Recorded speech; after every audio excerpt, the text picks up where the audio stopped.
जय हिंद दोस्तों, मैं कुणाल आपका स्वागत करता हूं। ये हमारे एथिक्स का सीरीज का 44वां वीडियो है और आज का टॉपिक है निजी संस्थानों में नैतिक दुविधाएं या संशय, जिसे इंग्लिश में ethical dilemmas in private institution कहते हैं। इससे जस्ट पिछले वाले लेक्चर में हम लोगों ने सरकारी संस्थानों में देखा था कि कौन कौन सी नैतिक दुविधाएं और संकट थे और किन व्यक्तियों के बीच में ये नैतिक दुविधाएं या संकट उत्पन्न होते हैं। आज हम लोग निजी संस्थानों के संबंध में अध्ययन करेंगे कि किन किन परिस्थितियों में किन किन व्यक्तियों को समक्ष नैतिक दुविधाएं उत्पन्न होती है।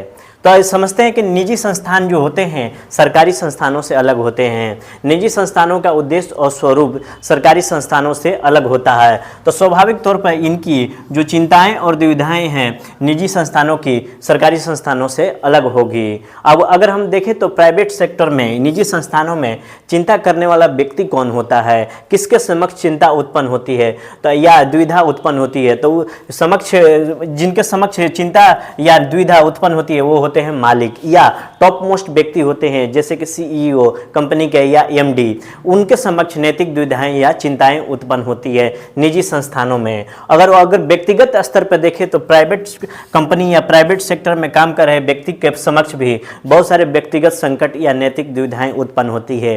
मान लीजिए कोई एम्प्लॉय है, कोई व्यक्ति है जो एक प्राइवेट सेक्टर में काम करता है और प्राइवेट सेक्टर एक जो कंपनी है वन कंपनी मान के चलते हैं, ये कंपनी का बॉस बहुत अच्छा है, इसका कार्य संस्कृति या वर्क कल्चर बेहतर है, लेकिन इसकी थोड़ी सी सैलरी कम है दूसरी कंपनी के तुलना में।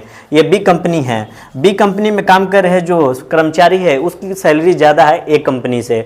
अगर बी कंपनी वाले ने ए कंपनी में काम कर रहे कोई व्यक्ति को ऑफर देते हैं कि आइए हमारे यहाँ काम कीजिए, आपको ए कंपनी से ज़्यादा सैलरी देंगे, तो ए कंपनी के समक्ष एक व्यक्तिगत संकट उत्पन्न होता है कि मैं वहाँ जाऊँ या ना जाऊँ। यहाँ पर एक नैतिक प्रश्न उठता है कि मैं ए कंपनी को छोड़कर जाऊँ या ना जाऊँ, क्योंकि ए कंपनी का जो बॉस बेहतर है, इसकी कार्य संस्कृति बेहतर है, लेकिन जो ए कंपनी है और बी कंपनी दोनों में प्रतिस्पर्धा है और बी कंपनी चाह रही है कि ए कंपनी को बर्बाद करके पूरे मार्केट में मोनोपोली स्थापित हो जाए।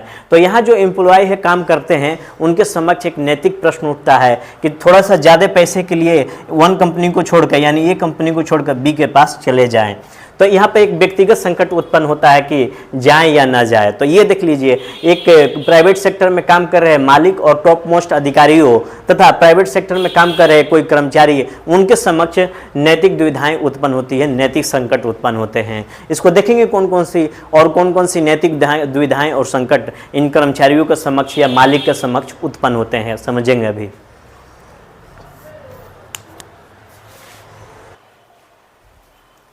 अब देखते हैं कि लेकिन कुछ जो निर्णय होते हैं निजी कंपनी में ऐसे होते हैं जो कंपनी के स्तर पे लिए जाते हैं, जिन्हें बोर्ड ऑफ डायरेक्टर्स लेते हैं। इनके सामने कौन कौन सी नैतिक संकट उत्पन्न होती है उसको देखते हैं। अब कंपनी का स्टाफ है, यानी कि कंपनी का जो स्टाफ है उसको निर्धारित समय पर काम करने का जो समय होता है उसको आना ही पड़ता है। उसका निर्धारित काम करने का समय 10 AM टू 6 PM, लेकिन आप निर्धारित कर देते हैं बोर्ड ऑफ डायरेक्टर्स के तौर पे कि 9 AM टू 8 PM इतने लंबे समय तक आपको काम करना पड़ेगा।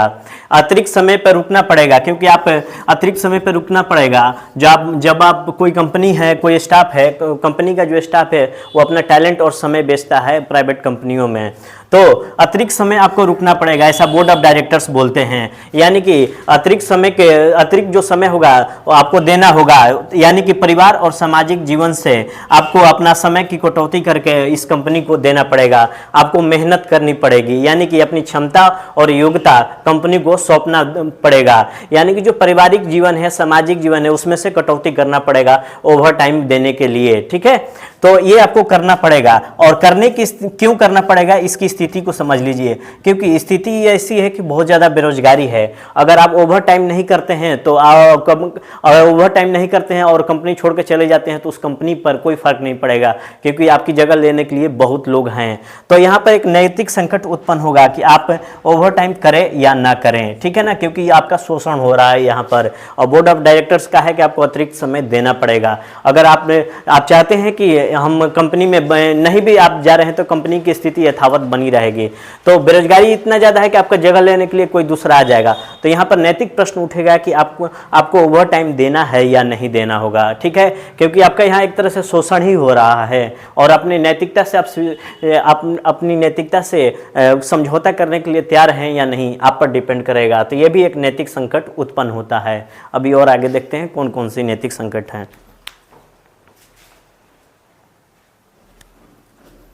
अब समझते हैं निजी संस्थानों के समक्ष कौन से और नैतिक दुविधाएं उत्पन्न होती है।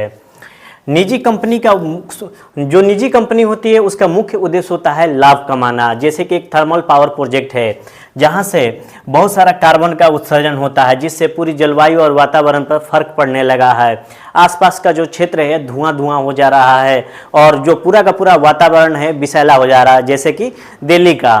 तो हम देखते हैं कि ये थर्मल पावर प्रोजेक्ट है और इसके जो धुआं उत्पन्न हो रहा है इसको कम करने के लिए अगर कोई यंत्र लगा दिया जाता है तो यह यंत्र कार्बन कणों को अवशोषित करके वायु को स्वच्छ बना देगा। जो वायु में जो धुआं है, जो जहरीलापन लिए हुए है, उस जहरीलेपन को कम कर देगा।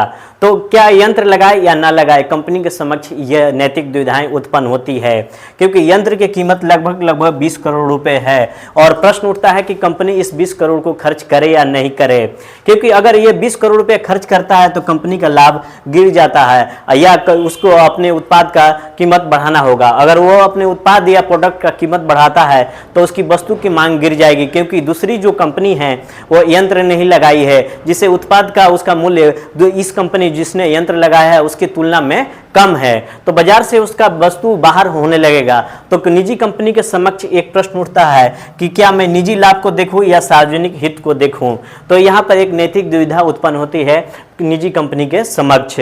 अगर निजी कंपनी इसका हल निकालना चाहती है कि यंत्र भी लगाऊं और मेरे उत्पाद के जो वस्तु है वो मार्केट से बाहर भी न जाए और मुझे लाभ भी होते रहे, तो वो अपने यंत्र के संबंध में प्रचारित करे कि मैंने ये यंत्र लगाकर आपको ये सुविधा प्रदान की है। एक तरह से नैतिक मोरल समर्थन प्राप्त करें, इथिकल समर्थन प्राप्त करें जनता से और अपने प्रोडक्ट को बनाए रखें। ये हल निकला, यानी कि इस नैतिक दुविधा का हल हुआ प्रचारित करके, ठीक है। तो ये निजी कंपनी के समक्ष ये नैतिक दुविधाएं उत्पन्न होती है।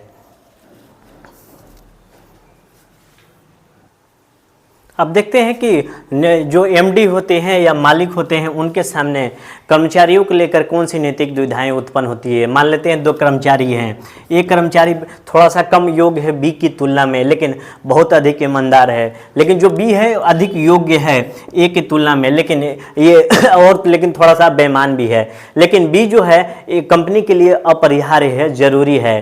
तो आपके सामने प्रश्न उठेगा कि किसको प्रमोशन दिया जाए या किसी को हटाना होगा तो किसको हटाएं। यहाँ पर आपके सामने मालिक के तौर पर द्वंद्व या दुविधा उत्पन्न होगी। तो इसका हल के रूप में देखेंगे कि योग्यता को हम लोग वरीयता देंगे, क्योंकि कंपनी को काम लेने से मतलब होता है। और आगे चलकर मान लिया ये थोड़ा ईमानदार कम है तो आगे चल के इसकी ईमानदारी भी सुनिश्चित की जा सकती है। लेकिन अगर कोई व्यक्ति योग्य नहीं है तो कंपनी वहीं पर डाउन हो जाएगी, गिर जाएगी। तो योग्यता को महत्व देंगे यहाँ पर। लेकिन कंपनी में 2 तरह का संदेश प्रवेश करेगा कि इस कंपनी में ईमानदारी से काम नहीं लिया जाता है तो सभी बेईमानी पे उतरेंगे, या एक और संदेश जाएगा कि योग्यता के आधार पर इस कंपनी में रखा जाता है, तो आप योग्य हैं तो आपको कंपनी में रखा जाएगा। इस तरह 2 संदेश जाएंगे। लेकिन हल के तौर पर आप योग्यता को महत्व दें, क्योंकि कंपनी को काम करने से मतलब होता है, लाभ कमाने से मतलब होता है। फिर एक और प्रश्न उठता है 2 कंपनियों को लेकर कि एक प्रोडक्ट है XY, ए और बी 2 कंपनियां उस प्रोडक्ट को उत्पादित करती है और एक कंपनी है वो एक कंपनी है जो अब इस प्रोडक्ट की अच्छाई बताती है और बी कंपनी है कि प्रोडक्ट की अच्छाई के साथ साथ कमियां भी बताती है, लेकिन ए जो है उसकी कमियां नहीं बताती है। तो किसका प्रोडक्ट बिकेगा? तो बी का बिकेगा, ठीक है, ए का कम हो जाएगा। लेकिन यहाँ पर नैतिक दुविधा उत्पन्न होती है बी के सामने कि क्या मैं अपने इस वस्तु की कमियों को बताऊं? अगर कमियों को बताता हूं तो मेरी जो वस्तु है, प्रोडक्ट है, वो मार्केट से बाहर हो जाएगी और ए का बोलबाला हो जाएगा। तो यहाँ पर एक नैतिक दुविधा उत्पन्न होगी कि कमियों को बताऊं या ना बताऊं। तो इसके हल के रूप में क्या हम निकालेंगे कि कमियां को जरूर बताना है, बी कंपनी को कमियों को जरूर बताना है, लेकिन इसको कमियों को बताते समय बताना है कि इस प्रोडक्ट को बिना कमियों को तैयार किया ही नहीं जा सकता है, उस रूप में यह नुकसानदेह नहीं है। यानी कि आप जनता को शिक्षित करने का प्रयास करेंगे, विश्वसनीयता बनाए रखने का प्रयास करेंगे कि ये कंपनी आपसे धोखा कर रही है, कह रही है कि इसमें केवल अच्छाइयाँ हैं, लेकिन इस प्रोडक्ट को तैयार करने के लिए इसमें कमियां होगी ही होगी, क्योंकि बिना कमियों को ये प्रोडक्ट तैयार ही नहीं होगा। इस तरह आप जनता को शिक्षित करके, जनता का विश्वास जीतकर अपने प्रोडक्ट को मार्केट में बनाए रख सकते हैं, और जनता को एक शिक्षित करेंगे तो आपकी और विश्वसनीयता जनता की बढ़ेगी ही बढ़ेगी। ठीक है।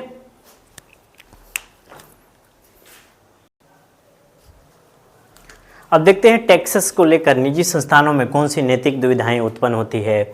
मान लें इनकम टैक्स है, जीएसटी या प्रॉपर्टी टैक्स है, बिजनेस फील्ड में इसको बचाने का प्रयास किया जाता है, यानी कि कर की चोरी करने का प्रयास किया जाता है। तो एक नैतिक दुविधा उत्पन्न होती है कि चोरी की जाए या ना की जाए, यानी कि टैक्स की चोरी की जाए या ना की जाए। जैसे कि एग्जाम्पल लेते हैं, कोई बिजनेस है, कोई व्यापार है, कोई एक एल फैक्ट्री है, कोई एम फैक्ट्री है, और दोनों मिलकर एक ही वस्तु का उत्पादन करती है, उसका नाम है टी नामक वस्तु का उत्पादन एल और एम दोनों फैक्ट्री कर रही है।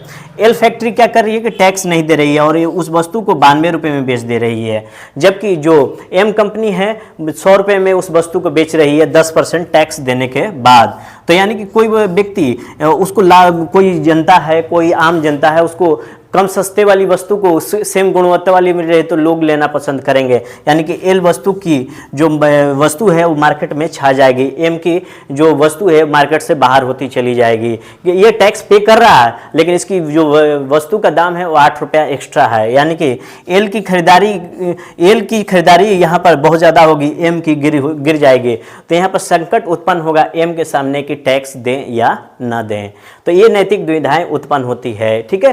तो प्राइवेट इंस्टीट्यूशन में यानी कि निजी संस्थानों में हम देखते हैं कि इंडिविजुअल कम जिम्मेवार होते हैं नैतिक चिंताओं को लेकर, नैतिक दुविधाओं को लेकर, जबकि इंस्टीट्यूशन बहुत अधिक जिम्मेवार होते हैं नैतिक दुविधाओं को लेकर।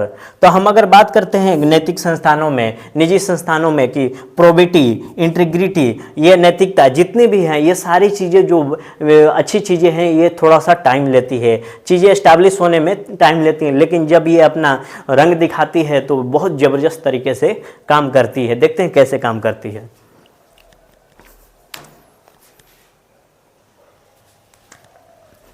अब देखते हैं कि जो प्रोबिटी थी, ईमानदारी थी, इंटीग्रिटी थी, जो एथिकल वैल्यूज़ थी, वो बहुत ज़बरदस्त तरीके से काम करती है, लेकिन थोड़ा सा समय लेती है, चीज़ों को एस्टैब्लिश करने में थोड़ा सा समय लेती है। लेकिन चीज़ें जब ये अस्थायी होने लगती है तो आपकी विश्वसनीयता बढ़ने लगती है, सम्मान बढ़ने लगता है, चीज़ों की ब्रांडिंग होने लगती है, थोड़ा सा इसमें टाइम लगता है। लेकिन अगर आप टैक्स की चोरी कर लेते हैं और थोड़े देर में ही ज़्यादा आगे बढ़ना चाहते हैं, तो अगर चोरी पकड़ी जाती है तो आपका सफाया हो जाता है, आपकी विश्वसनीयता और सम्मान में कमी आ जाती है, आप पर प्रश्न उठने लगेगा कि ये ईमानदार व्यक्ति नहीं है। ठीक है। तो इसके अलावा हम देखेंगे कि जो नैतिकता का पालन है आपकी चेतना को सुकून देता है। जीवन में अगर सफलता प्राप्त करनी है तो ये अनिवार्य शर्त होनी चाहिए कि आप नैतिकता का पालन करें।